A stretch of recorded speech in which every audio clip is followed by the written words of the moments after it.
First off, I see we have about 26 folks here, at least at the last count. Uh, Any visitors with us this evening? All right. Well, then let's go ahead. Membership is 55. I think actually it's gone up to 56 since I put the slide together earlier today. A lot of different methods for us to, or for you to stay in contact with CapMac and find out what we're doing. What?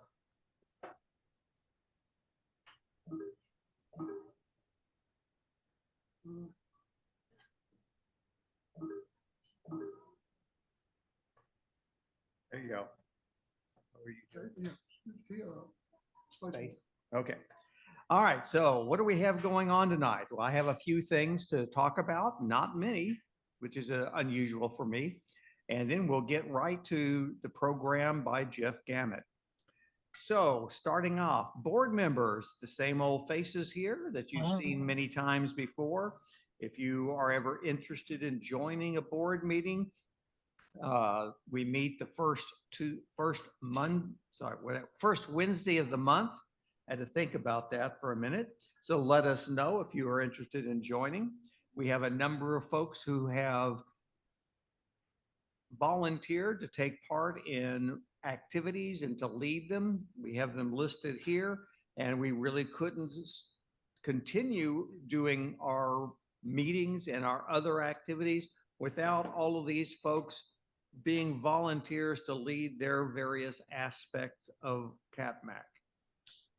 If you miss a meeting, remember we, since almost 3 years now, a little over 3 years, have been recording our meetings on Zoom, and we have them available on our YouTube channel. If you miss a meeting or want to go back and check on something that you saw and want to hear it again, there's a good way to do it. And it's a good way to share what we do with friends who might be interested in CapMac. They can easily view a prior meeting and check to see if there's something there that interests them. We do the help desk, and we've had several things going on at the beginning of the meeting tonight with questions. That's your opportunity to get your technical questions answered at 6:30 to 7 on the nights of our meeting. If that's not the best time, if you send an email to President at CapMac, I will get it to the help desk committee. Or if you do go on Slack, you can put it in the help desk channel. I didn't do a newsletter for this month, but there's 5 of them out there. I'll have one next time. I've already started on it, but it wasn't enough there to send it out by itself this time around. News of interest. I don't have a whole lot tonight. Really, the most part is this list of options that we have to the various Mac user groups around the world. I know a few people have taken advantage of the discount here for Take Control books. If you want to take advantage of any of these discounts, let me know it, and I'll get you the appropriate discount code. Of course, we're always looking for those of you to share what you know with the rest of us. Many have things that they do, they use every day that's essential to their business flow or their workflow. If you have something like that, consider sharing it in one of the meetings. It's amazing how many times someone has something that they think everyone knows about, and yet many of us don't. So offer to share those tech tips at a future meeting. So escape. Okay. So that takes us back to the meeting, and let me quit file sharing as soon as I find it. I know, but that's all the slides I have. So as Tom was saying, there's 2 things that we need to do tonight, and let's do bylaws first. Is Bill on? I don't see Bill. Yeah, I'm here. Okay, do you want to spend a moment talking about the bylaws? And I asked Bill to do this, number one, because he's secretary, and number two, because he was chairman on the bylaws revision committee. Okay, I went over with help from other members that were, I hate to use the word older, but had been with the club longer and knew more about the bylaws than I did. And so there were several suggestions that were made because the club has changed since those bylaws were created. And they still had some things that were actually incorrect. So we had several meetings by Zoom and went through the bylaws, and corrections were recommended and then done and then double checked. And so now we have what I call the release candidate for the 2023 bylaws. The officers all have a copy, and I haven't had any feedback yet. So far, so good. And shortly we will get a copy, make a copy available to all of our members so that they can look through them. But that's kind of an up-to-date of where we are right now with the bylaws.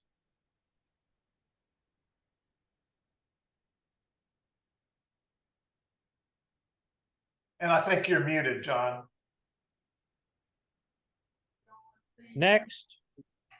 We have to vote on the bylaws next month in our general meeting. So what Tom was trying to say is we now have announced that we've revised the bylaws. We will send out to everyone the link to download the bylaws if you want to read through them. And then we will vote on the bylaws at the November meeting. Oh, So that's why we are bringing it up tonight, so that you aren't surprised when you get a notification by email that here is the link to the new or the proposed new bylaws. As Bill said, we spent some time making the revisions. Most of it was to do with just clarifying the bylaws and eliminating some things that we no longer do. So they're cleaned up more than anything else. But I will be sending an email out to everyone as to where you can download those from our website. We're not just sending it out to everyone because of the size of the document. This way you can download it if you wish to see it or not. And then again, we'll vote on it at the November meeting when we're also doing our election of officers. Before we move on, does anyone have any questions about the bylaws at this time? Very good. Should you get the bylaws, and I will be sending this out in the next week or two, certainly it will go out with the announcement for the coffee meeting that'll be on the 26th of the month, but I'll try to do it a little earlier than that. Should you have any questions about the bylaws, send an email to me or to president@capmac.org, and we will get them answered before the next meeting. Now, with that said, that brings us up with the next major topic we need to handle tonight, and that is our nomination of officers for 2024. So at this point, I will open up to the floor any nominations. This is Bill, and I'd like to nominate John Purvis to be president next year because John, you've done a wonderful job, and we really appreciate all of your hard work. Well, thank you very much, Bill. absolutely. I agree 100%. Me too. Are there any other nominations for president? Very good. Then is there a nomination for vice president? I nominate Nathan to continue in his wonderful work as our vice president. Nathan Lott. Thank you, Jill. Is there any other nominations? Very good. Now we get to treasurer. I Ready? nominate Bill Barr. This is Cokie Craig. No, this is for treasurer, Koki. Oh, treasurer. Oh, Tom. Tom for treasurer. Treasurer Tom. I think Bill would be unhappy if you were nominating him for treasurer. I know I would if I got nominated for it. That's a job I would never. Tom Weaver. I'm sorry. Any other nominations for treasurer? Very good. Now nominations for secretary. I nominate Bill Barr. Bill All O'Barr. Bill O'Barr, excuse me. Any other nominations? Now we need any nominations for the general board members. I nominate Jim Wynn.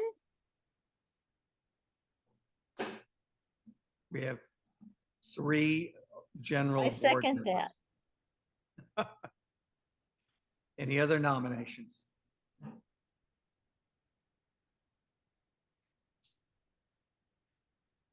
We need 2 more board members. I nominate Cokie. Okay, that's 2. I And- nominate Robert for a board member. Say again? I nominate Robert to be a director at large. I think that is one of the That's the right titles. term. So any other nominations for director at large? I nominate Tom Morris. Second. Very good. I third it. Any others? I move we adjourn and reassemble at that bar. Too early for that. We have a program from Jeff yet. Then we can drink afterwards. Mhm. So before last call, are there any other nominations? Excellent. So we will take those nominations, we will present them at the next meeting, and we will elect the 2024 board. So at this point, I think we can turn it over to Jeff, but do we want to have Nathan introduce our speaker since you arranged for him tonight? Mhm. Yes. Please welcome Jeff Gamet of many podcasts right now, including Mac Voices Live, In Touch with iOS, The Mac Show, Context Machine. And are you still with the Mac Observer or I am not. no? Uh, Okay, yeah. I moved on from the Formerly Mac of the Mac Observer a few Observer. years ago. Yeah. But the fact that people still remember me for things that I did there is that I'd take that as a nice compliment. Do you Please ever welcome- see Dave Hamilton? Dave and I chat all the time. He's a good friend, probably about 30 years. Oh, nice. Yeah. Nice. I'll let him know that you were talking smack about him. Well, he helped me quite a bit when I was setting up the network at KEYE TV. That Mhm. was a daunting task, I will tell you right now. Oh, I can imagine. But Dave's the kind of guy that's up to the task. Yes, he absolutely is.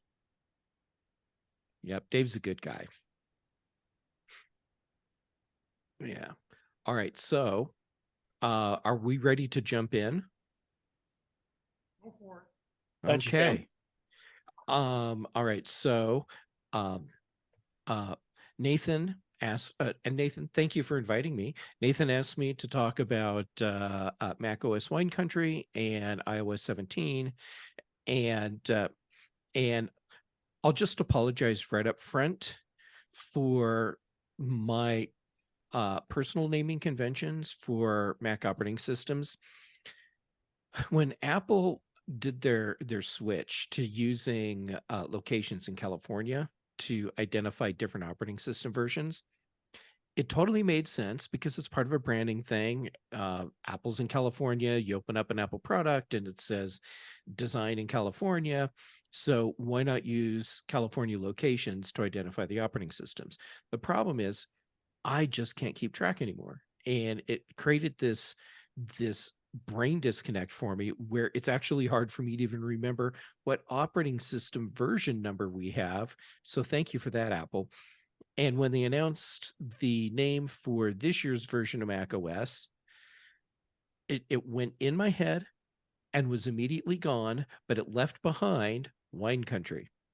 So for me, it became macOS Wine Country, and I know that's not it, but it's a location in the wine country, and yeah, there you go.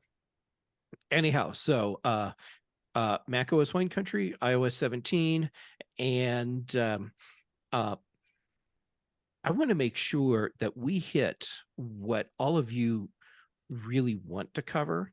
I have some things on my shopping list of things that I think would be interesting, but I want to make sure we're hitting the things that actually matter to all of you. And I was thinking we could start with Wine Country and then go into iOS 17 and by extension iPad OS 17, unless you would prefer that we start with iOS, and then we can do that. I am flexible. And I don't see anyone freaking out saying, no, you have to do it in this order. So we'll hop in with Sonoma.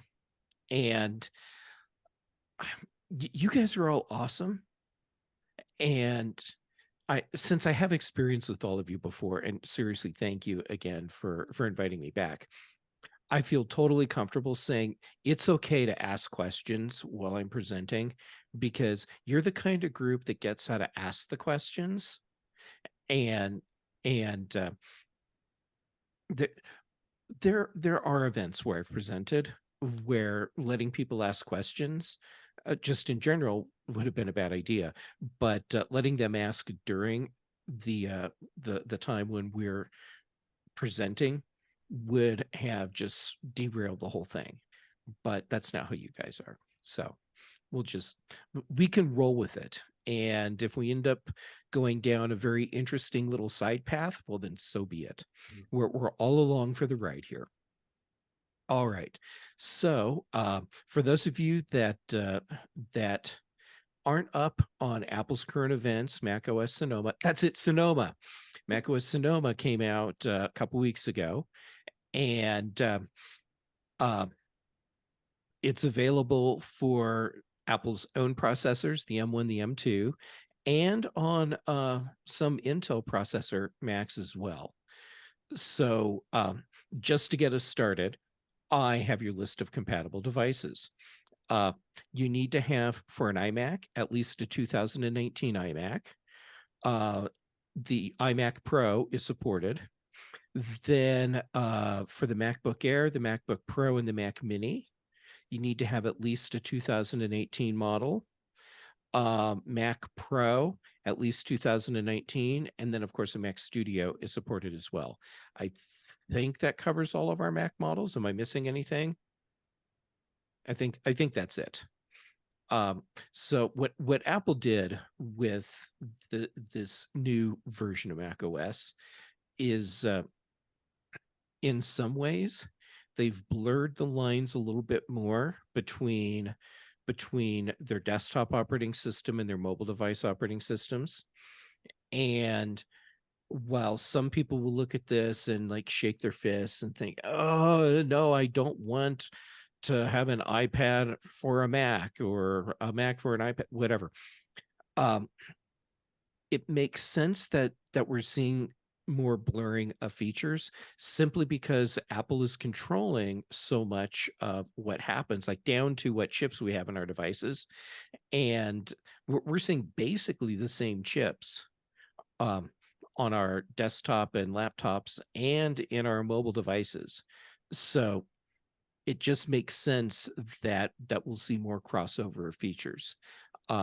And one of those places where crossover is like really standing out to me this year was when Apple said, "Hey, we're bringing widgets to the desktop on the Mac."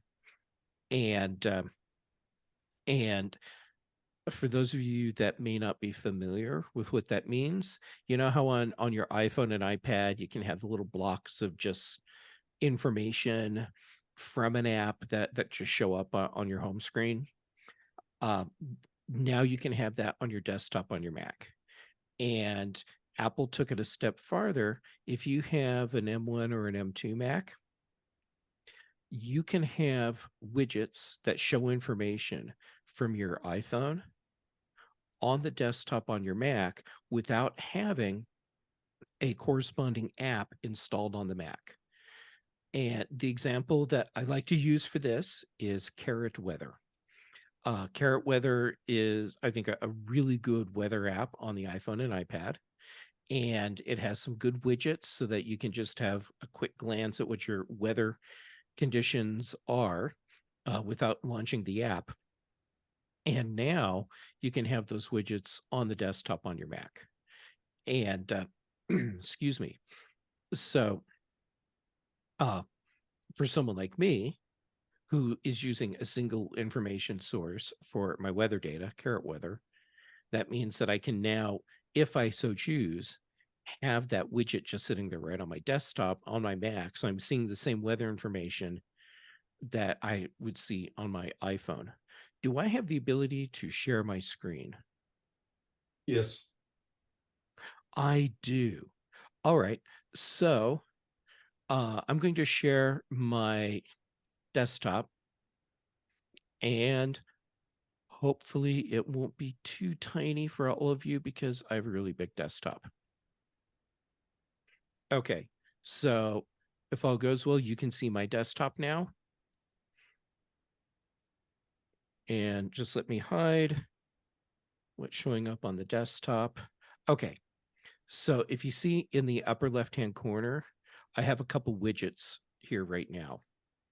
And here's that first one. And when I for my weather, when I clicked on it, it said, hey, if you want to do something else with this, you're going to have to go to Carrot on your iPhone. So I'll click on it again. It says open Carrot on iPhone to continue. So what's happening right now is my iPhone is sending the information to my Mac, which is then displaying it on my desktop. Next to it, though, I have a widget that shows me the battery status for connected devices. So right now it's showing my laptop, which is plugged into a charger, full charge, my Magic Trackpad. Yep, I got to get charge on that and nothing else. But if I dig around, there we go. I bet It's if I interesting the widgets are flickering in and out. if they're flickering in and out, I'm going to call that a bug on Apple's part, because they're actually not. So what that tells me is that the way widgets are being displayed, it's probably doing some weird refresh thing that that's confusing the desktop share feature in Zoom. So anyhow, we won't look at the widgets much longer. So hopefully I don't give anyone an epileptic incident, I hope. Yeah, Okay. So what's the name of the app that you keep talking about for weather? Carrot Weather. Can you spell it? Carrot, like the vegetable. Okay, I can remember that. I thought maybe you were testing me to see if I could actually spell. No, I just can't hear anymore. They're not flickering on my computer. Mine either. Oh, well, then maybe you're just blinking too fast. What? So yeah, or your hearing's going, who knows? No, anyhow, I opened up my AirPods case and you can see that my AirPods showed up here as well. So you can see my AirPods have a full charge, as does my case, because I just pulled it off the charger. So that cool little battery widget thing that we've had on iOS, it's just built into the Mac now. So if you decide that you want to play with widgets on your Mac, and I'm thinking that ultimately, unless there's some widget that is just so beyond incredible that I cannot imagine life without it, I may eventually just stop having widgets on my desktop altogether. Although having the battery widget like that is kind of nice, just so I have a quick view on my desktop of what my charge levels are. But if you want to play with widgets on your Mac, you control click on the desktop, and then you choose edit widgets. And if all goes well, you're actually seeing at the bottom center of my screen this little panel that popped up that's showing some widgets. And for me, what happened was as soon as I did this, Zoom completely disappeared. So I have no idea if you can actually see what's there. But we can. you cannot. Very tiny. Well, that's just a big giant bucket of awesome. Okay, let's add something on real quick, just so you can see what's there. And let's add in the clock widget. So when I'll click on the clock widget, I have multiple clock styles that I can choose from. And That's what we can't see. We can't Okay. see. We can't see what you're showing. So I'm glad that I'm at least describing what I'm doing. So this is like showing you how to do something over radio. All right.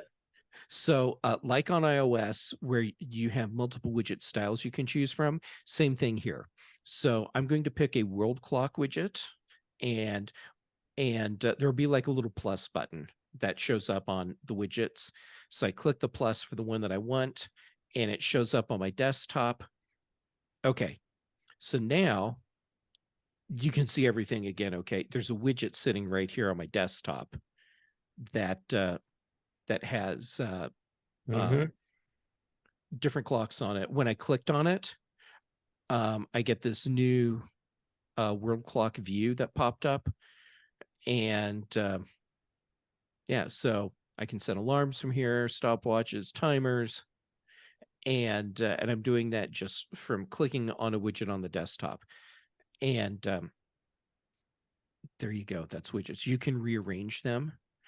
So, and I bet you can't see what I'm doing. I'm dragging around one of the widgets, and because everything else disappeared for me, I bet you couldn't see that. Anyhow, if you click and drag on widgets, you can move them around, and for files that are around them, instead of putting the widget on top of them, it will just push the files off to the side. So you don't have to worry about accidentally covering up something that you may actually need. So yeah, this is an easy way to have more information available to you.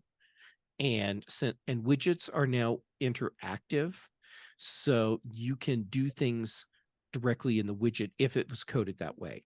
For example, if you're using, like for me, I use OmniFocus to keep track of all my tasks instead of Apple's to-do app, reminders app. And so I can use, if I were to use that, I'd get a widget on the desktop that shows the tasks that I still have on my to-do list. I can check them off from there, and I can add new ones from there. So I can interact with the content from that app without ever actually opening the app to do it. So it is a way to make your I guess information experience a little bit more convenient. And I can see where for some people, widgets are going to be really, really big and really improve their productivity. And for other people, not so much. It all just depends on how you use your computer. All right. So that's Jeff, I uh-huh. have a question about widgets. Yes. So once you get them set up the way that you like them, like right now, they're kind of blinking in and out. but I can see the clocks, the 4 clocks, and then the other 2 widgets on top of that. Mm-hmm. But can you hide or display those by clicking something, so that they're not always displayed, but you can simply click and bring them back? That's a good question. I don't think so because these are designed to be desktop widgets. Let me take a quick look at the part of the interface that you can't see because it makes the rest of my screen disappear. And oh, you can put them in Notification Center as well. So yes, you can have them so they're not visible unless you open Notification Center.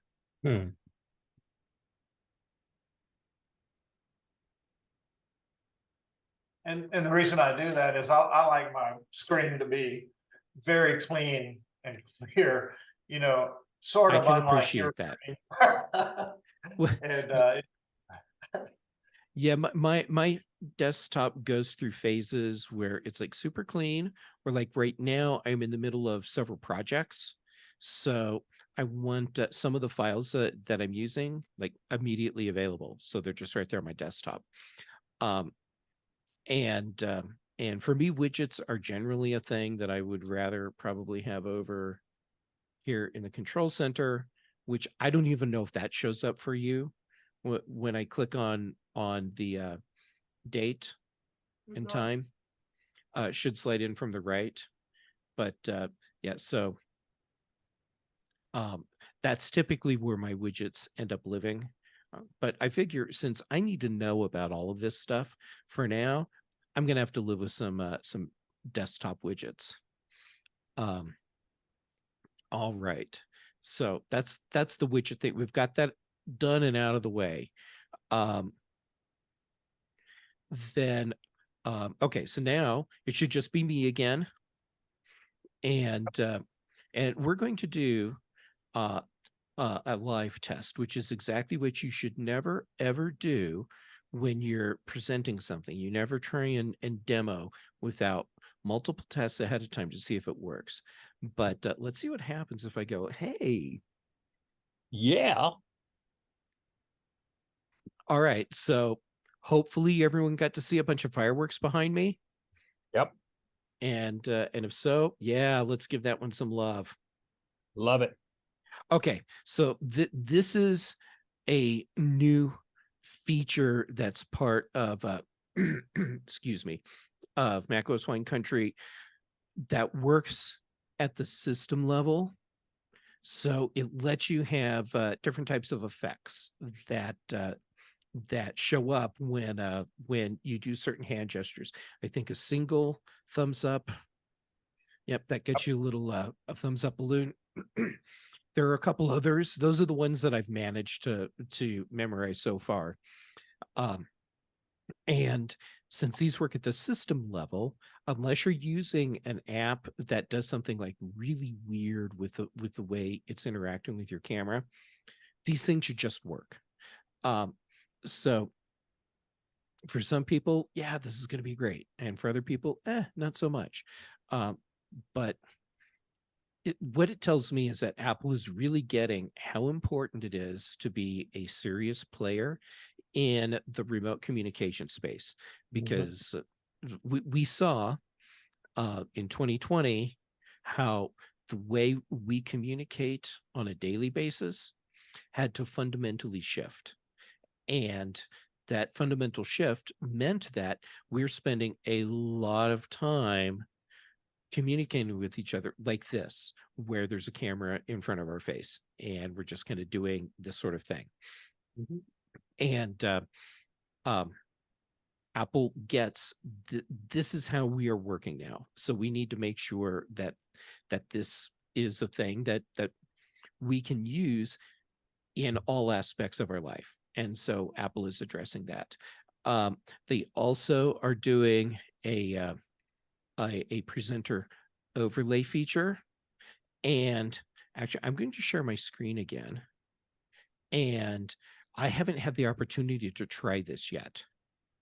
So let's see what happens if I open my screen or share my screen.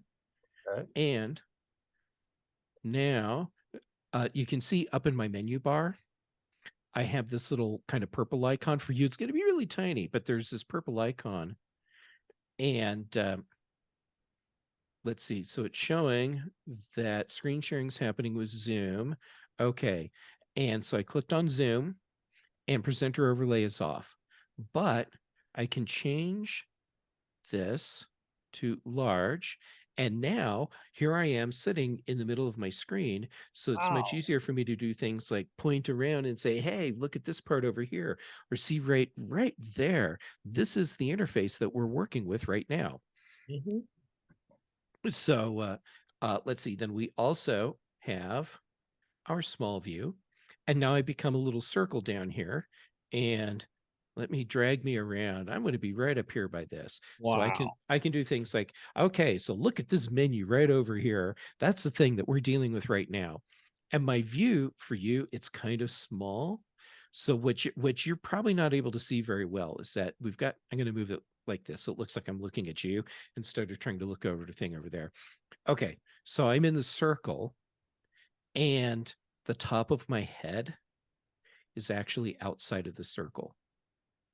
It's a subtle little thing, but when you see it, it's one of those things where you're like, oh yeah, that's so Apple. Okay, so we'll come back over here. So now it looks like I'm looking at that again as I look at it. So in this menu where you're getting these overlay options and you can see what's happening with screen sharing. And by the way, the fact that we get this in our menu bar, this big purple box that's telling us this, I think is great. So it's much more obvious now when an application is using your microphone, when an application is using your camera, and when you're screen sharing, because you get these big icons. Okay, so the other elements that are in here, I can stop sharing from right here. So I can force Zoom to stop sharing my screen. I also have access to all of my cameras features. So I can go in and control lighting settings. This is probably going to be bad. It just changes how I look a little bit. Oh, and I can turn reactions off from here. I didn't realize that till now. We can turn reactions off. All right, let's go back to large. So at least you can see my face big. I didn't know we could turn reactions off. All right. And I can turn on portrait mode. For this, I don't think portrait mode is going to make a difference because of the way it's already cutting me out, but that's an option as well. Okay, and let's test voice isolation. And my guess is it's either going to do nothing or it's going to completely screw up my voice. Here we go. Yeah. What happens is if I'm in a louder environment, my Mac will listen to the microphone and the background sound and then try and cut the background sound out. So it's just my voice. And I'm in a very quiet environment with a really good microphone. So I'm guessing it probably didn't change how my voice sounds at all.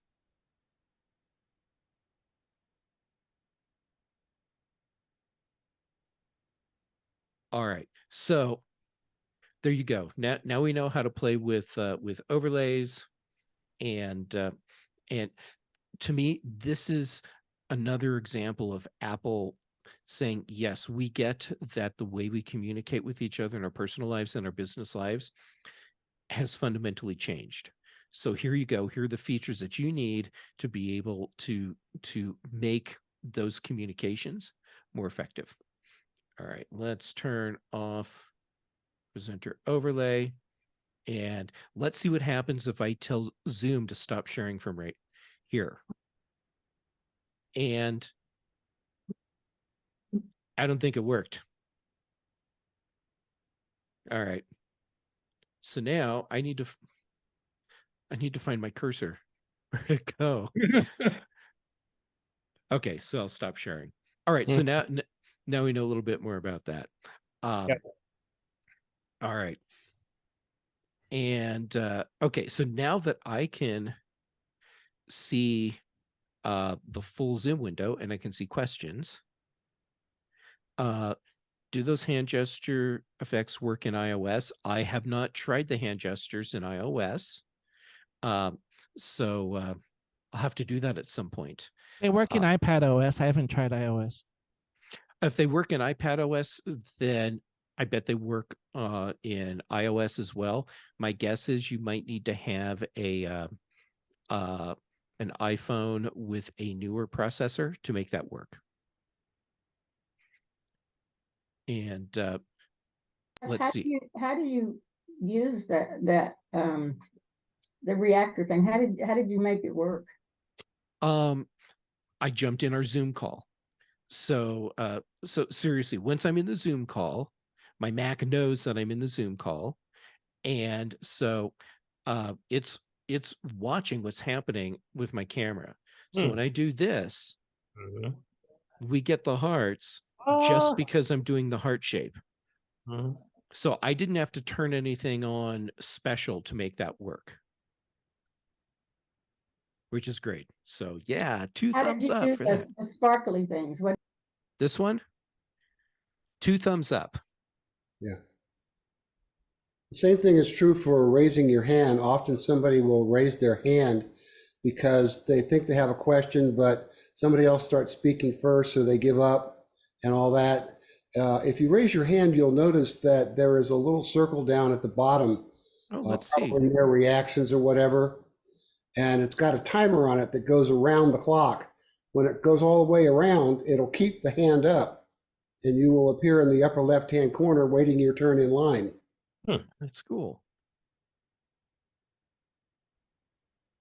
It's not seeing it for me. Let me move my face out of the way.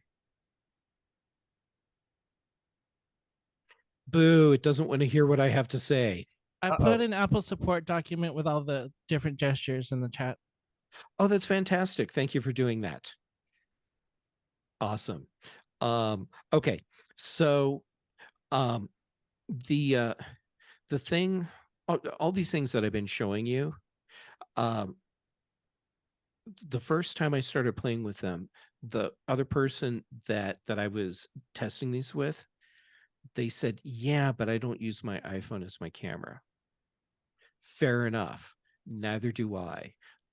So I'm doing all of this with a Logitech C920 USB camera that is several years old, and it's working just fine. So this isn't something that's restricted to just Apple hardware for cameras. It works with whatever.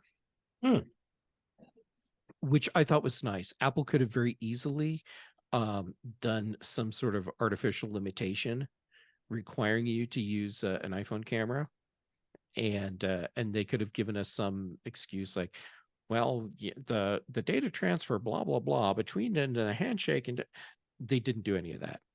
And I think that was really smart because they know there's a lot of people that are not using iPhones for cameras, and they are people that need to use these features as well. So I thought that was a really smart move on Apple's part. Okay. Let's see. Let's talk a little bit about Mail. And to me, Apple's Mail app is one of those, you love it or hate it, but either way, you probably have some sort of dysfunctional, unhealthy relationship with it. And Don, you're giving me this, and I mean, could be love, could be loser, could, but oh, you're muted. So I totally missed your awesome joke. I'm sorry. Love, not loser. Okay. Yeah. So see, there you go. Mail has some really cool features. I have a dysfunctional relationship with it because it has been the only application that had plugin support and the plugins that I needed to do things that are critical for my workflow.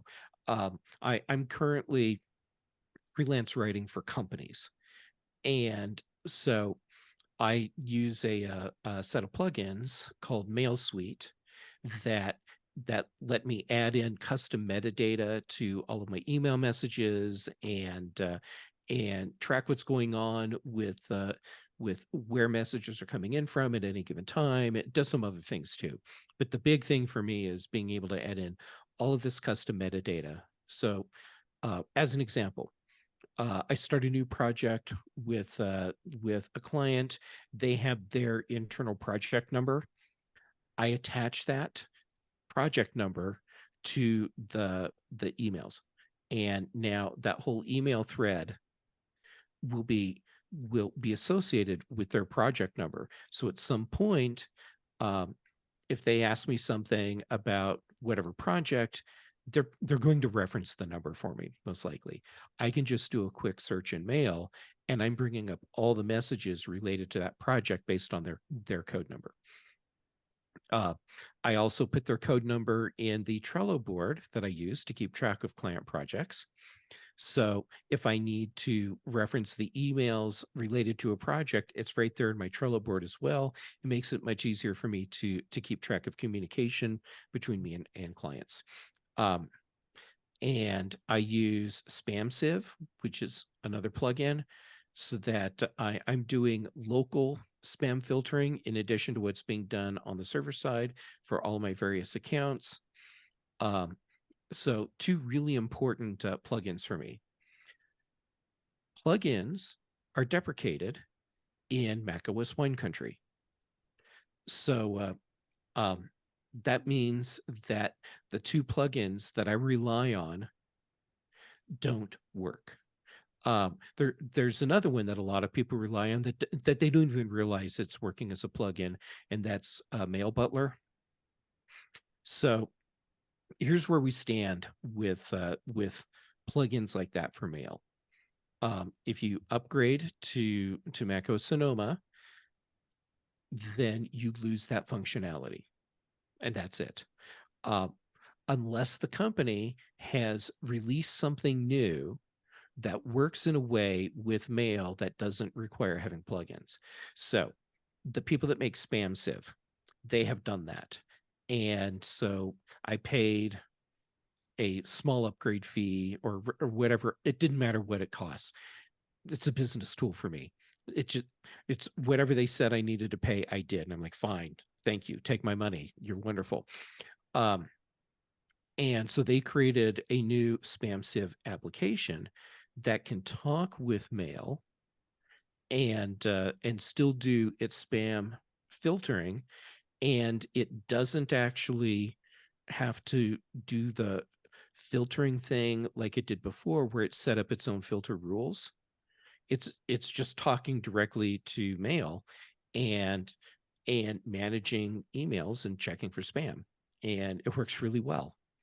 So that one was fine. I don't use Mail Butler, so I didn't need to worry about that.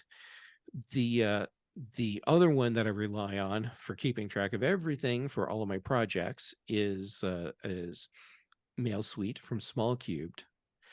And when they started really looking at what's involved for their product, they realized that the only way to fix the problem for compatibility on their side was to simply write a brand new email application. And so they've been working on that writing email applications is not easy. So they've been working on this for well over a year, and probably a couple years at least, because Apple let developers know well in advance that this deprecation was coming and when it would be happening. So that this is not something that's catching developers by surprise. So Small Cubed, the company that makes Mail Suite, they are right now almost ready to release the public beta of their new app called Mail Maven. And so I check my email a couple times a day just to see if I've got the link for the beta yet. And as soon as I do, I'm jumping right on it and I'll start testing it right away. And the full version, not beta, like first release, should be available around the end of the year.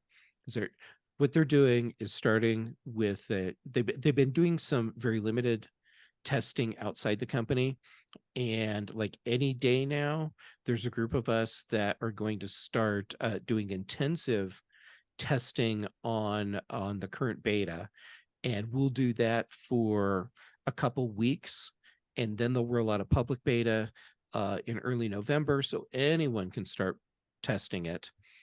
And then hopefully over those 2 months, we'll be fine, and they'll roll out the official product. So the point is, if you are using plugins, add-ons, anything for your computer that might have a compatibility issue, find out, research, go to the company's web pages and look and see what's going on before you upgrade to the new version of macOS. Because if you have mission critical software and it's not going to work, then you need to hold off on updating. And I was hoping that Mail Maven would be out last week, the special beta, but it hasn't dropped yet. So I ended up installing macOS Wine Country, knowing full well that a core functionality that I need in my mail application stops working. But hey, I've got to be using this and I got to be testing this. So hopefully I'm only a few days without that feature. One of the things that I would love to see return to all Mac mail products is return to sender. I do not understand. Well, I do understand why that was removed, and it shouldn't have been. Somebody should have had it. Okay. Because of all the crappy emails you get online from people you don't even want to hear from. Got any ideas on that? I'm with you. I thought that was a great thing. And it sucks that it's gone. My guess is that we will have to turn to third-party developers for apps that do that for us, and that may be something where it's like a separate app that is also talking to your email server, and it's just running ahead of the checks that Mail is doing. Could be a completely separate Mail app. Yeah, I'm with you. I would love to see that come back. I thought that was really handy. It was very nifty. It was, yeah. Speaking of checking for apps that may have compatibility issues, one of the apps that I rely on heavily, I'm going to screen share again. Here we go. Is Bartender. And Bartender, if you look at my menu bar at the top, it probably looks totally normal to you because it's just a menu bar, except that I have an extra little icon here. And when I click on it, I get an extra menu bar where I have additional menu bar items that you aren't otherwise seeing. So it's for those of you that aren't familiar with Bartender, this gives you complete control over your menu bar. So you organize your menu bar items the way you want. Stuff you want to see all the time is visible. Stuff that you want access to but don't want to see all the time, it ends up in your little menu bar that pops out when you click on the Bartender button. And there's a new version 5 that is specifically for macOS Sonoma.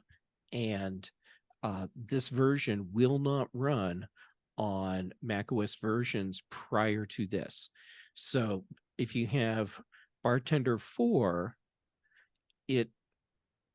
I didn't even try to see if it would work, but I think it's fundamentally broken in macOS Sonoma.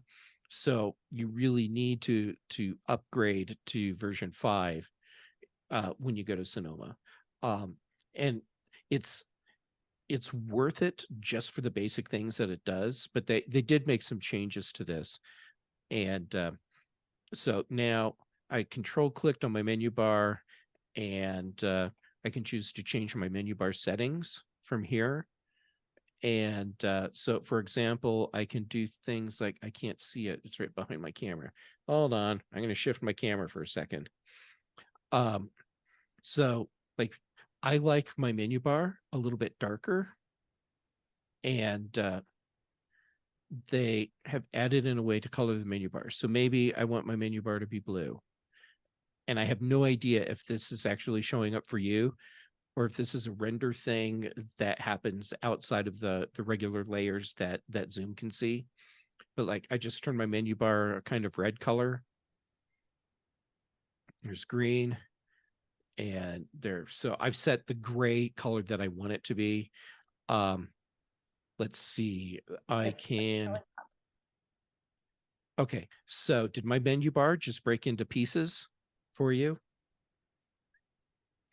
So what I did was I turned on a feature that said separate sides. And so it split my menu bar into the menu bar buttons that you normally see on the right side of your screen. And then over here on the left, I've got the application menu side. And in the middle, it's just empty. So you have more control over what you're doing. You can now take the items in your menu bar, and you can group them into sets. So like, if I wanted to have a set just for my my apps that I use for podcasting, then I can have those in their own little group. So I can have like separate icons, like this one's just for audio, and this one's just for the things that I do when I'm writing, and have my menu bar items grouped in different ways based on activities. So anyhow, these are all things that I'm paying for. So they're not getting,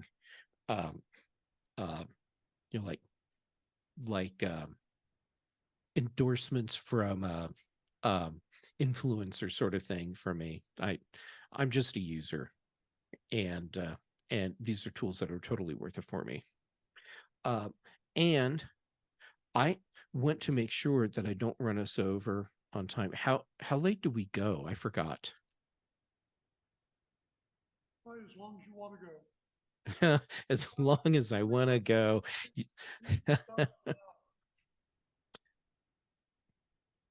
So, all right. Well, I'll keep going, and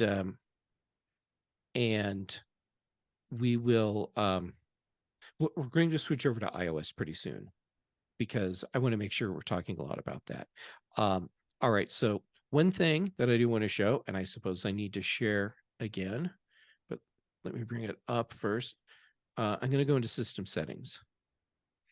And I have a question, yes. Don.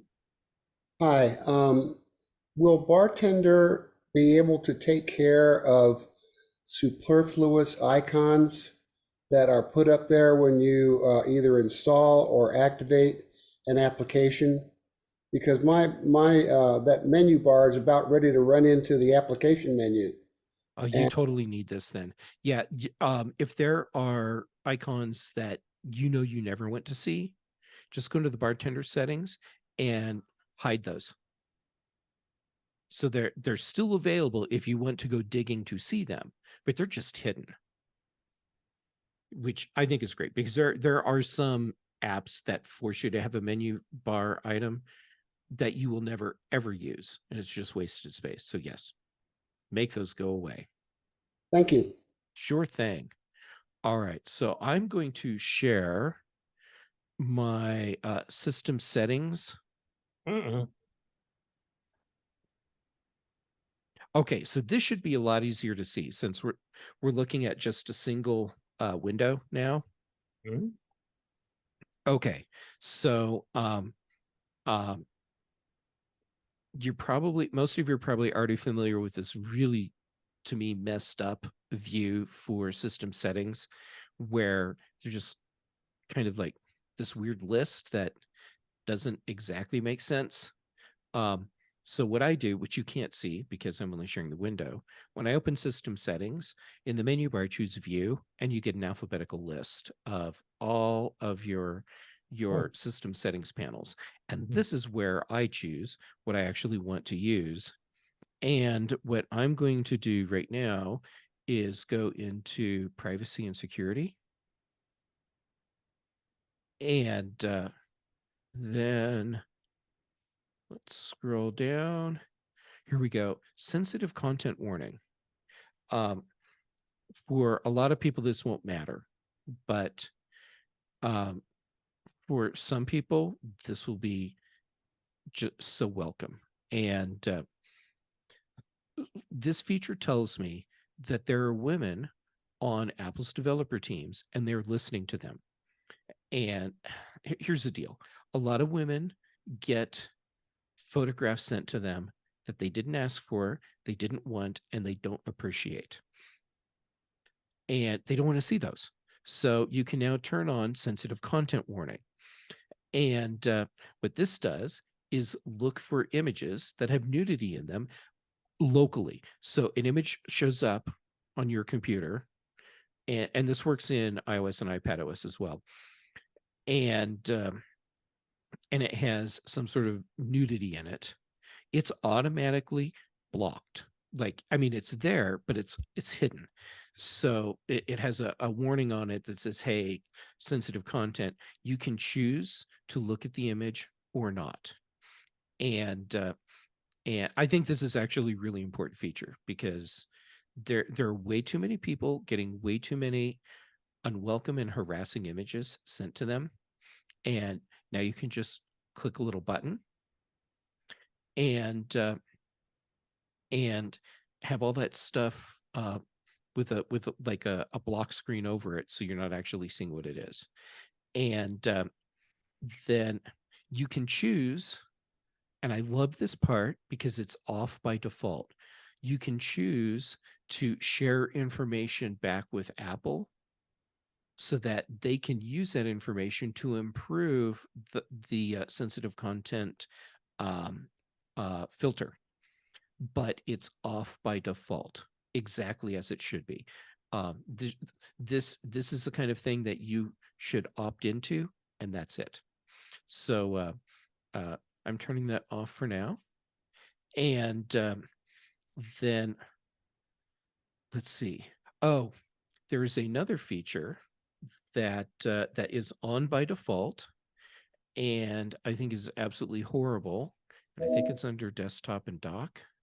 Jeff, Yes. real quick. Yes. That feature for blocking images, Mhm. by any chance, is that two-way so that you would notify the sender that you don't like it? No, Okay. it does not. And I think that's actually a good thing, because in many cases, if you were to send a message back to the sender saying, hey, I don't want this content, you've now verified to a spam bot that your phone number, email address, whatever is legit. And now it's going to get sold to a lot more people. So yeah, so it's a one-way thing, just on your system only. Like unsubscribe. Yeah. And okay, so desktop and dock, this is where I wanted to go next. A feature that's on by default, and a feature that I think is horrible, but your mileage may vary. When you install macOS Wine Country and you have a bunch of windows for different applications open, and you click on the desktop, everything goes boop, and zips off to the edges of your screen. And in many cases, for me, when I'm clicking on the desktop, it's not because I want all this stuff to go away. It's because the window that I'm currently in, I don't want that to be the active window anymore. So what you do to turn this off, and it is so crazy, that you have to go here. To turn this off, you go into desktop, or see, you go into desktop and dock and system settings, then look for desktop and stage manager. And the default setting is always change it to only in stage manager. And then that will turn off the thing where you click on the desktop and everything goes zip off to the sides of the screen.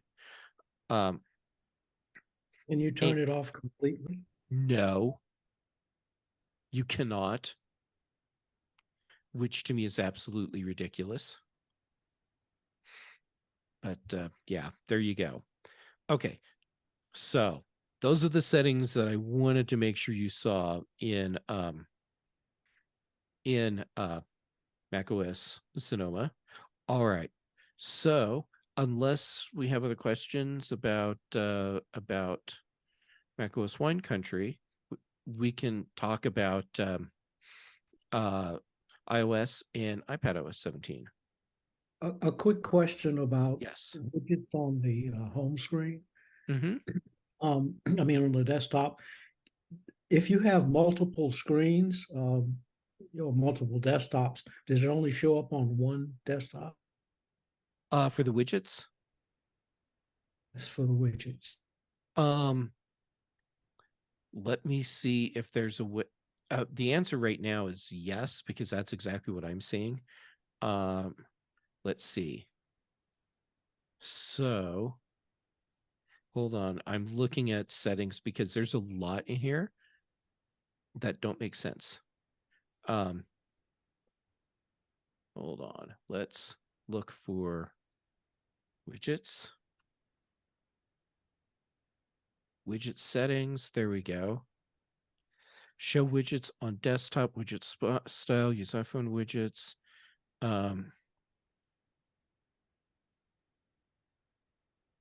It looks like they appear only on one desktop. So I guess what that means is you could have widgets, like if you have multiple desktops, you could have different widgets on each desktop, depending on what you're doing.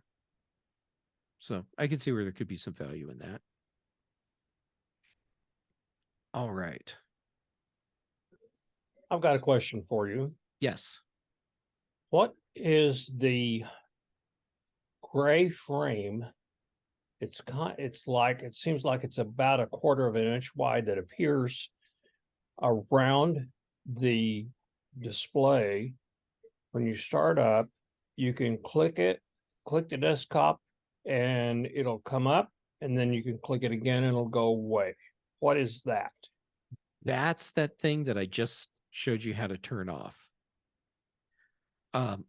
So hold on. Let me bring up those settings again so I can tell you exactly what the setting is. What it's called. Desktop and dock. I use hotspots. Let me share that system settings. Okay, here we go. Okay, so it would be this right here. Click wallpaper to reveal desktop. Oh, so that's exactly what you're saying. So go in and change that to instead of saying always, only in Stage Manager. That will take care of that problem for you. okay. Thank you. Sure thing.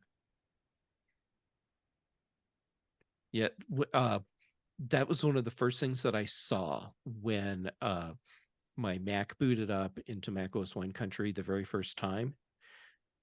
And I click on the desktop, everything zips off to the side. And I thought, my life has a single mission now. It doesn't matter if the world around me is burning to the ground. I must find how to shut this off before I can continue living. And there you go. That's how you do it. Thank you. Sure thing. Okay, so let's talk some about iOS 17. And what I'm going to do is share my iPhone desktop or my iPhone screen. Side note, is everyone aware of the cool little trick where you can launch QuickTime, plug your iPhone into your computer, and then when you choose from the QuickTime file menu, new movie recording, you can choose your iPhone as one of the sources, which is exactly what I'm doing here. So let me share that. And so now you should be seeing my iPhone screen. And let's see.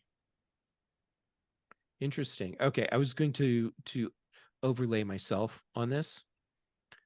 You know, why not use that cool new feature? But nope, you can't do that here. Okay. So How do you do that again? So launch QuickTime Player, plug your phone into your Mac. So in my case, it's just my lightning cable going back into my computer.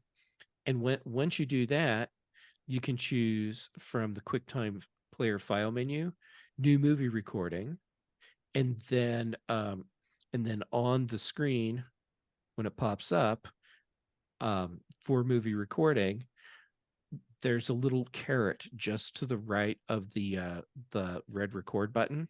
When you click on that caret, you get a pop-up menu and it shows you all of your sources. And so one of my sources, because my iPhone is plugged into my computer, is my iPhone. So I choose that, and now it just shows up on my Mac screen as another window.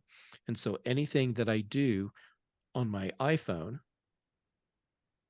you're now seeing. And Is this a Sonoma function or something that's been around? this has been around for a long time, but it's one of those things that when you show it to people, they're like, holy crap, how did I not know about this incredible wizardry? So I like to share that bit of wizardry whenever I get the chance. Okay, so iOS 17, let's talk about compatible devices. You need an iPhone SE, second generation or newer, or at least an iPhone XR or iPhone XS. And so that means that you can go way back with your iPhone models. Much to my surprise, the iPhone 10 is not included in this. So it's one generation too old now. All right, then on the iPad side, our list is a little bit more involved. iPad mini, 5th generation or newer. Standard iPad, 6th generation or newer. iPad Air, 3rd gen or newer. The 10.5-inch iPad Pro, the 11-inch iPad Pro, and then for the 12.9-inch iPad Pro, it needs to be 2nd generation or newer. So it goes back a ways on iPads as well. So that's nice. All right. And I'm going to start off with what to me is the single most important feature that Apple introduced across all of their operating systems this year, and that is check-in. So in the Messages app, we have a lot of new features. So let's go ahead and fire up Messages, and let's go ahead. Brian has no idea he's about to get messages from me.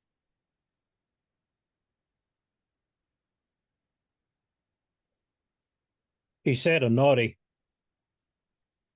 Yeah. What happens in Messages stays in Messages, right? Okay. So here's our interface.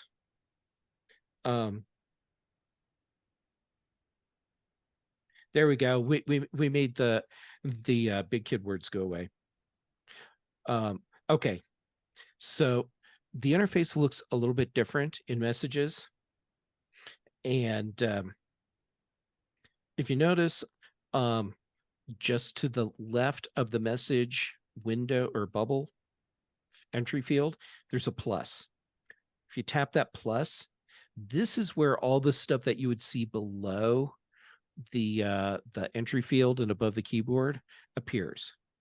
So from here, you can get at a lot of stuff. You can also control what shows up in the list and what order it's in, except for store. So you have 1, 2, 3, 4, 5, 6, 7 things here showing up in your primary stuff. I don't know if you can have more. Then below more, the first thing that shows up is store, and you cannot change that. You're just kind of stuck with that right there. Okay, but here's the single most important feature I have found in the new operating systems. It's called check-in. And when you tap that, what it does is sends your whoever you're sending this to. There we go. And the great thing is I have since the last time I used this, I used it to tell a friend when that I was going home. So I don't know why it would think that that it's going to take me 40 minutes to get where I am right now. But there you go. Anyhow, so here's what check-in does. Check-in lets you selectively tell people where you are, where you're going, and then they get this view right here in messages that lets them know when you are on your way and when you get to that destination. The reason I look at this as the single most important feature is because this is the one that is going to save lives. Sadly, we live in a world right now where there are a lot of people that are targeted in a negative way simply for being who they are. And it can be as simple as you are a woman. And I wish the world wasn't this way. But I'm glad that we have tools like this that help people stay safe. So you can discreetly send this message. Oh, I just got a read notice. So Brian knows when I should be home. When I get home, it automatically updates and sends a message back to whoever I'm sharing this information with to let them know that I made it home. And hold on. I'll tell Brian what's going on.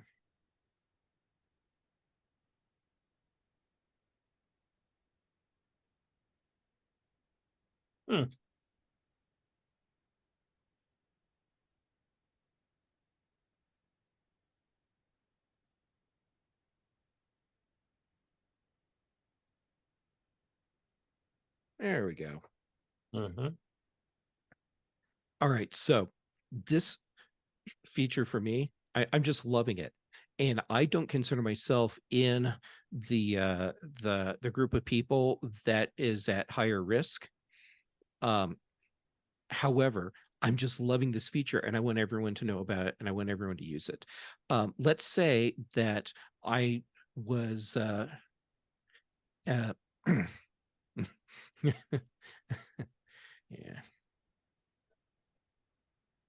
You started it. Yeah.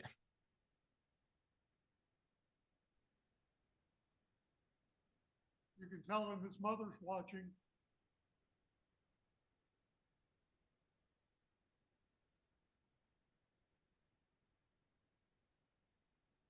Yeah. Anyhow. Keep it just clean. Yeah. Well, have any of you tried to keep Brian under control? Good luck with that. I don't think he picked up on the fact that he's actually showing this to everyone. Oh, I guess he is. He does. Well, hello. Brian says hello. I will assume that all of you want to say hi back. There we go. Okay. So anyhow, let's say that I leave wherever I was. I was in a meeting somewhere. And so I've told Brian with check-in that I'm heading home, because you can set what your final destination is. And 15 minutes into my drive home, I deviate from my path. And like I stop in some parking lot somewhere. After I think 10 minutes, it might be 15 minutes. If I haven't checked in, then this is going, or check-in will send alerts to whoever I'm sharing my location with that I've gone to this location. I have not checked in to let everyone know that I'm okay.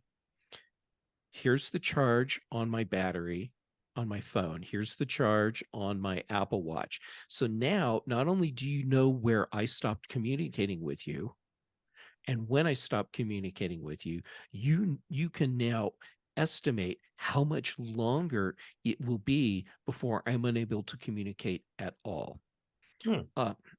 So to me, this is like a super valuable feature. And since this is happening in messages, this is all encrypted. So it's not like anyone else can sniff in and get your location out of here. And if I haven't checked in, or I don't get home, then all that information about where was I tracked last, how much charge is on my battery, have I turned off any of my devices, all of that stuff will get relayed back to the people I'm sharing with, so that they have information to know where to start looking for me, or if they need to contact the authorities, they have information to share with them as well. So anyhow, that's the most important to me feature in all of Apple's operating systems this year, and it will save lives. Jeff, does it determine automatically the time that it'll take you to go from point A to point B, or do you have to put that in? It figures that out for you. And for the tests that I've done, and also just real world use that I've done, it is shockingly accurate. Like it has been within 3 minutes, no kidding, every single time.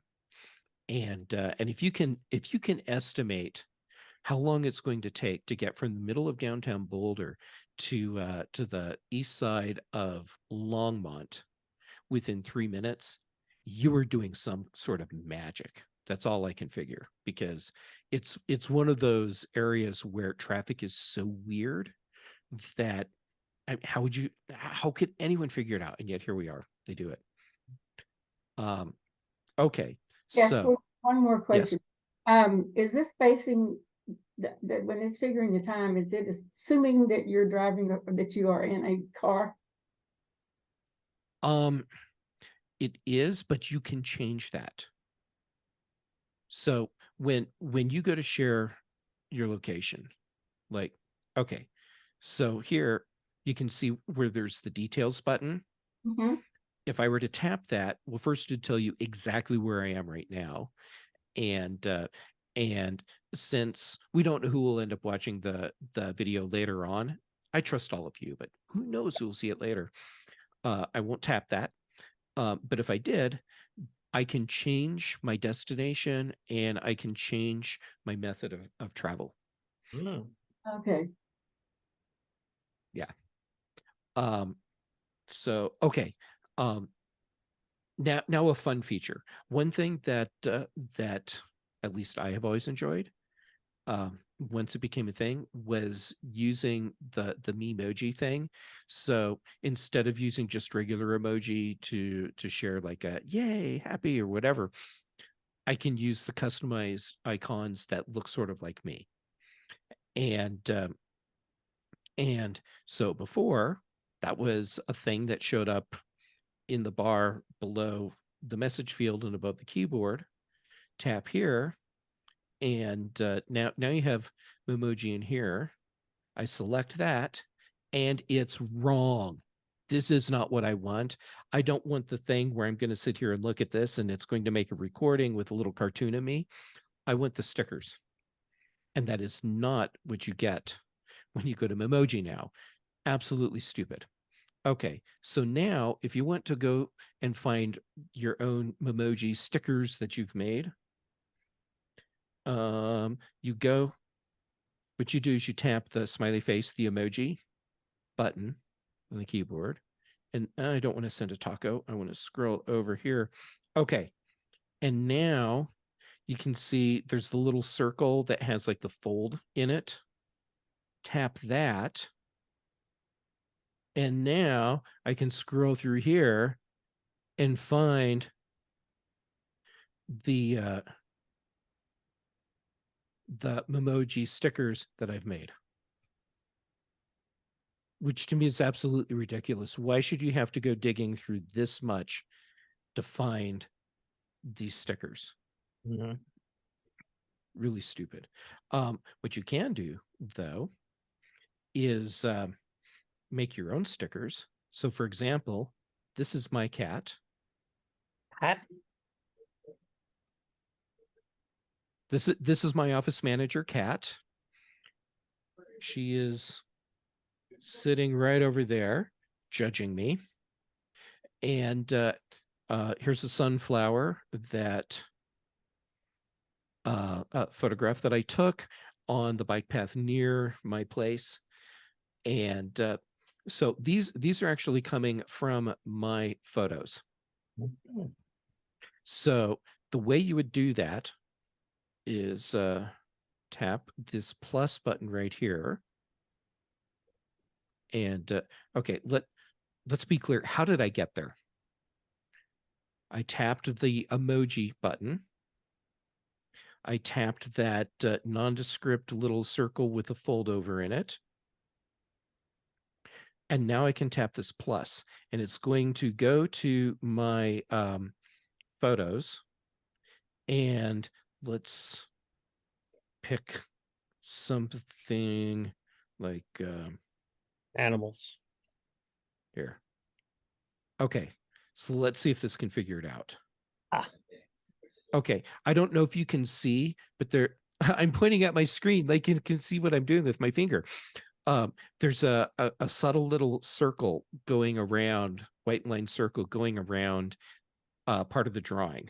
Okay, so that's what it's deciding I want to use as a sticker. So tap add sticker, and now I have that showing up here, and I can add effects to it. So do I want to put an outline on it so it looks sort of like more like a sticker? Take my drawing and apply a comic thing to it so it looks sort of like a drawing. That puffy thing doesn't seem to do much to this. Make it shiny. So it's all glittery. We'll just leave this one normal. And so now when I select that, I can send that to Brian. So this is one of those features where for a lot of people, it feels like, why would I care about this? Why I care about it is because it tells me Apple is really getting how important it is to be a legit player in the text chat communication space. And to do that, you need to give features that work for a wide range of people. So for example, we have the check-in thing. We have more abilities for sharing locations, new ways to create audio messages that we leave for people. We can send money directly from the Messages app. So there's all this stuff that's in here that makes us useful for a wider range of things besides just sending a message that says, hey Nancy, can you get eggs at the store? Hmm. So yeah, so Apple's getting that that they need to be a real player in these spaces. This is one of those features that that I think does that. Okay, so we just did like a much deeper dive into messages than I had planned, but there you go. Okay, so before we dive into oh look, Brian, he likes the drawing. He gave me a little plus or a thumbs up. Kitty, kitty, kitty. It's a good thing that I have my headphones in, because she would be looking over here right now like, who, what, anyhow. Okay, so before we dive in to anything else, questions so far on iOS 17? I know everyone's intently watching the little dots because we know Brian's typing something and we can't wait to see what it is. It's just too bad that they took version 17 and called it Sonoma, and you called it Wine Country, which OS can't use its location. Yeah. We live in a world full of irony. Yeah. Okay. So, oh, I wish I had the luxury of having a voicemail coming in right now so that you could see live voicemail work. Actually, we can do that. Oops.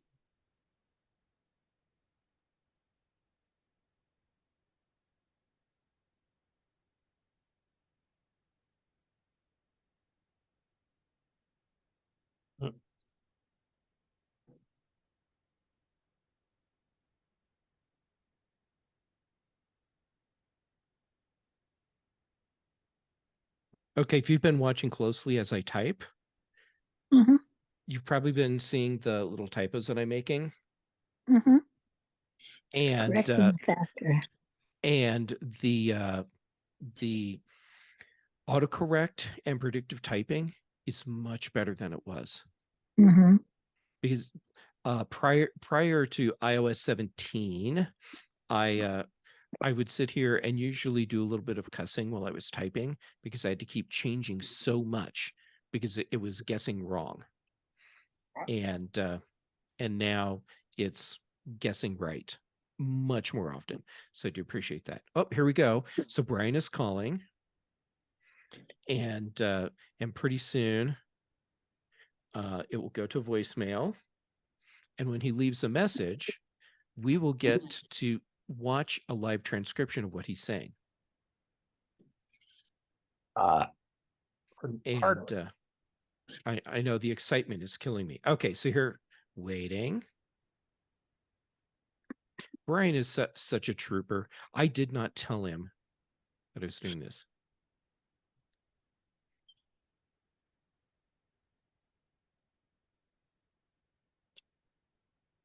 But here we go. See, if this was someone I didn't know,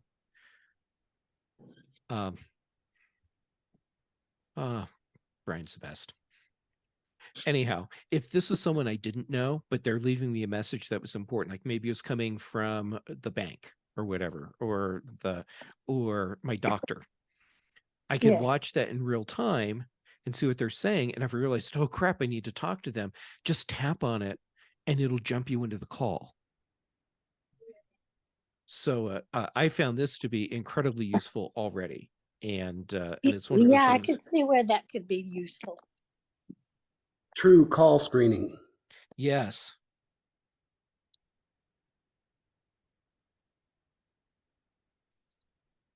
There we go.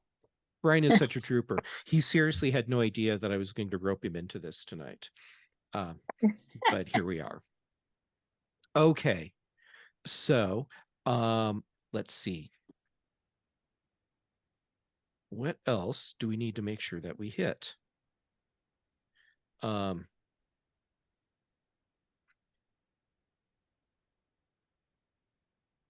This is fun.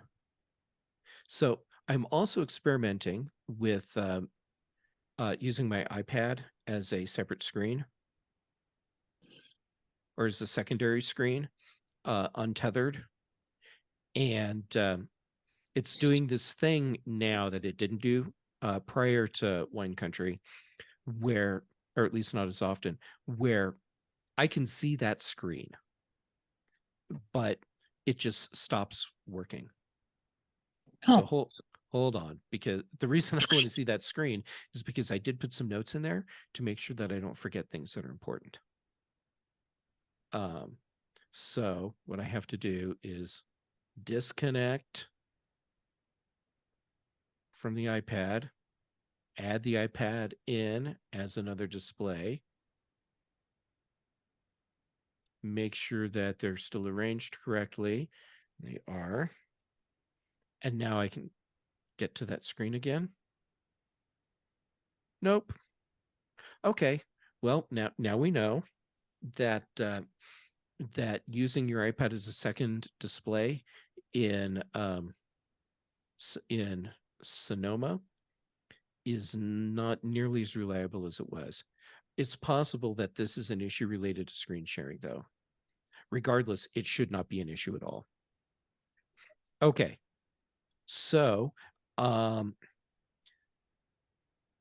let's talk a little bit about some of our settings that we have.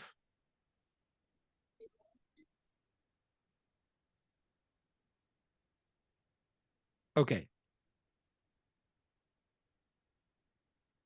So scrolling through this list, holy crap, I have a lot of apps. Holy crap, I have a lot of apps. All right. Luckily, we don't need to look at all of those. All right.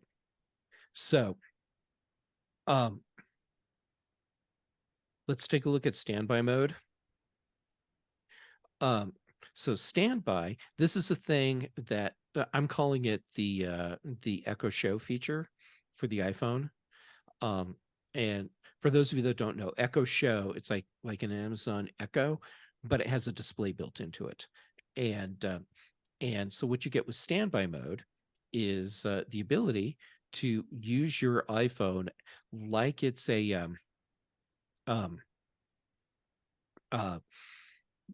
nightstand clock, if you want, with extra information on it. So there are a couple things that you have to know to make this work. One is your iPhone has to be charging. That can be through a wireless charger or by having your phone connected to a cable. And then your phone needs to be in landscape mode, and it cannot be laying flat. So if all goes well, we might be able to trick it into doing it for me now. And it won't. And I'm guessing this has to do with screen sharing again. All right. Yeah, I don't think it's going to work. Okay. Anyhow, well, in a perfect world where that would work right now, you would have watched the whole window rotate, and we would have had a clock on one side and widgets on the other. So this is a really cool thing. If your iPhone is already your alarm clock, now you can use it at just like a little bedside clock thing, and have information that you want to see, and a little clock with it, and it's nice. I actually use it on my desk more than anywhere else because I can set my iPhone into a wireless charger that I have here on my desk that holds it up at an angle. So I've just got this nice little clock, information about my schedule and upcoming tasks, and it's just sitting there right in front of me. And it's just another great use of the technology you already have. All right, so that was standby mode. And then let's see. So you can have control over what's shown. So if I turn off notifications, I won't get any notifications on my phone when it's in a stand doing standby mode, unless they're critical notifications. So you remember a couple days ago we had that federal test where we all got the notification at the same time? That would have still come through. So for someone like me who lives in an area where we have flash floods and wildfires all the time, and occasionally you get like a 3 a.m. alert that you're on the boundary of an evacuation zone, that would still come through. Okay. And then another feature that we have that actually, I can't remember if I can do it from here or if I have to go into I might have to go into contacts to do this, but I'm going to show you how to set your own contact poster. So when Brian called, you saw the emoji of him and he's got his cowboy hat on and it said it was Brian. He set that up. And I've set mine up too. Let's see if I can get at no. Okay, so we do have to do that through contacts.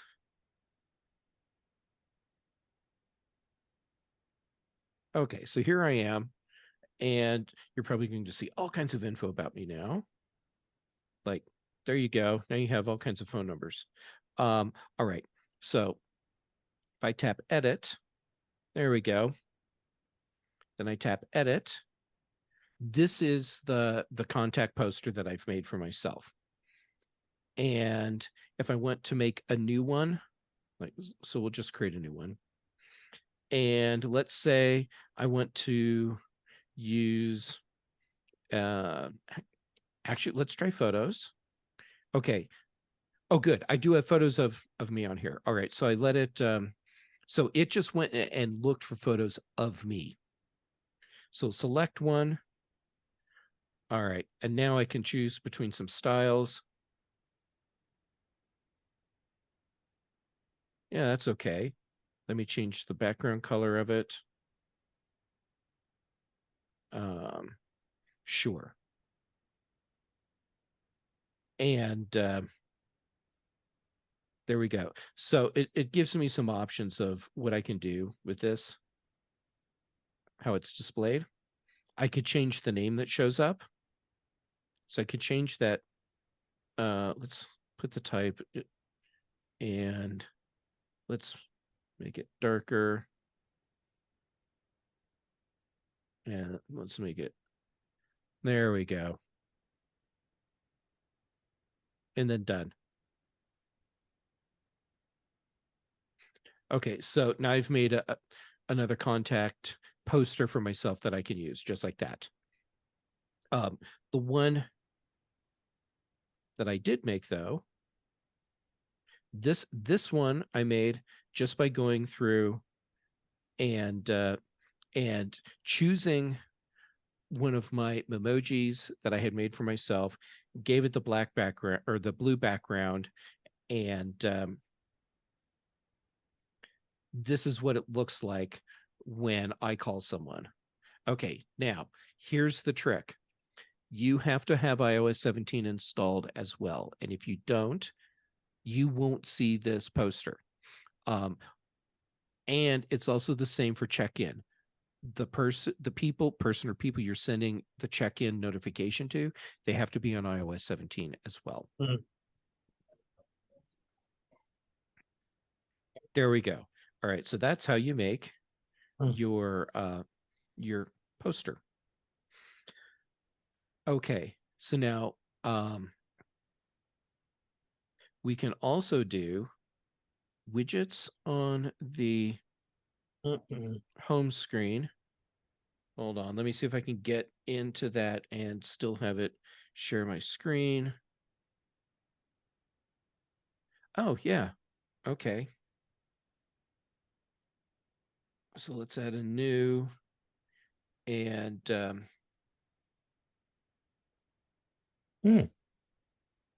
sure, let's try astronomy. And sure, allow using the app. Okay, so you can see that I have these blocks up here. And there we go. So I tap on the one that was like totally hidden. And I'm going to add some widgets to my lock screen from here. And these are interactive widgets. So let's say I want to show my temperature. Let's say I want to show what direction I'm going. And I want the pollen count. And sure, that's good. We're set. And I will add, well, let's see what we can do there. I don't know. No, I don't think that color's working for me. But anyhow, so we can change colors. We can change type styles.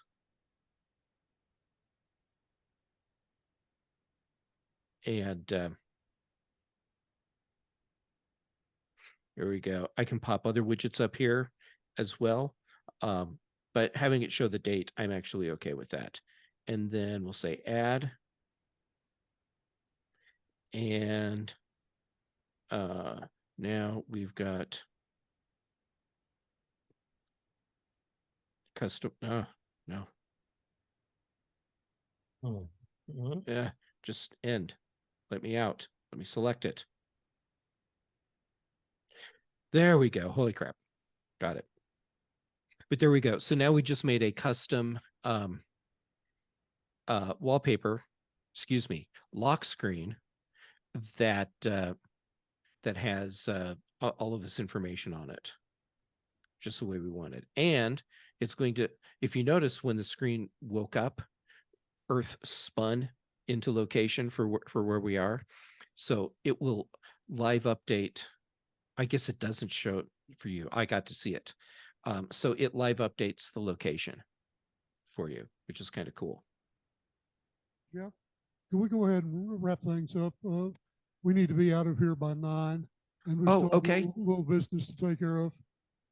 Sounds good. There's so many other things we could have gotten into, but we did have the opportunity to spend some time with Brian. So that was kind of fun too. Thank you so much. Well, sure. Thank Let me you. stop sharing. Jeff, you made my day by telling Very me much appreciated. stop my screens from going off of the screen, my windows from going off the screen. Bless you. Oh, I'm glad I was able to do something of value with this presentation. Thank you so much. Sure.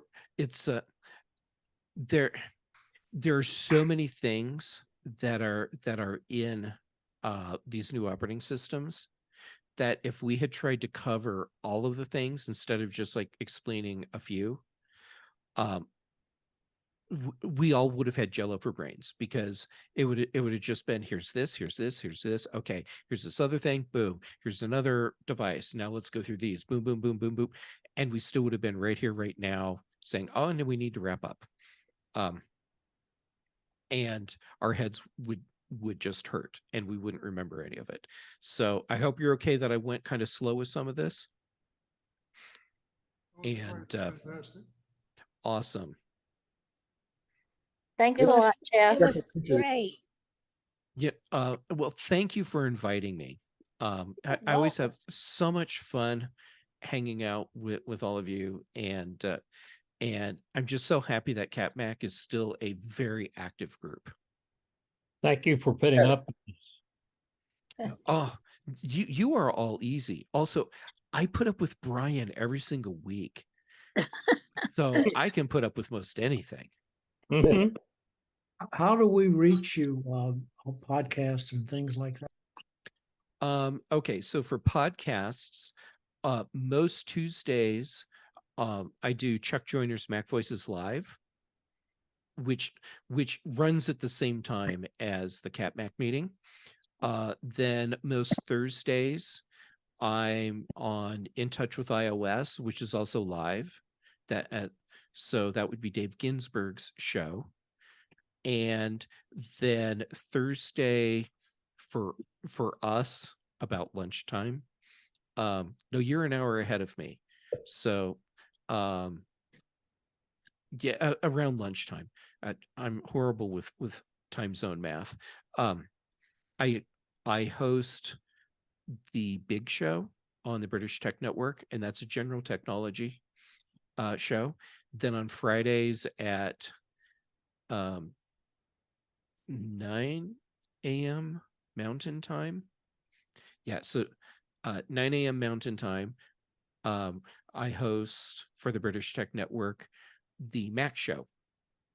And then Brian, who so graciously helped out with the demos, totally unprepared.